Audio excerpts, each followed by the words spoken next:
નમસ્કાર દર્શક મિત્રો, વાત કરીએ આજના મુખ્ય સમાચારોની। પાદરામાં મોહરમના પર્વમાં 9મા ચાંદમાં હુસૈની ચોકથી ઇસ્લામિક રીતિરિવાજથી નિશાનો સાથે ગોવિંદપુરા જકાત નાકા, ભાગ્યલક્ષ્મી ઉડા રફાઈ ચોકથી દીનદયાલ પરત થઈ હુસૈન જિંદાબાદ અને યા હુસૈનના નારાઓ સાથે સાદગીથી તાજિયા સાથે જુલુસ નીકળ્યા હતા। તેમજ તમામ નગર સોસાયટીઓના તાજિયા હુસૈની ચોકમાં પ્રસ્થાન કરાયા હતા।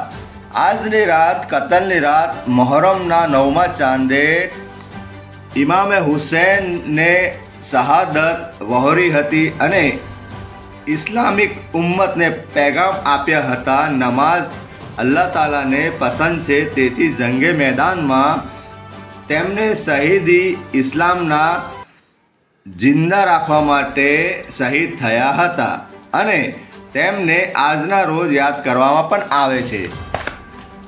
સાથે સાથે હુસૈની ચોકમાં પહેલા દિવસથી આજ 9મા દિવસે ઇમામે હુસૈનની યાદમાં તકરીર સાથે સાથે નાઝ શરીફના પ્રોગ્રામ કરવામાં આવ્યા હતા।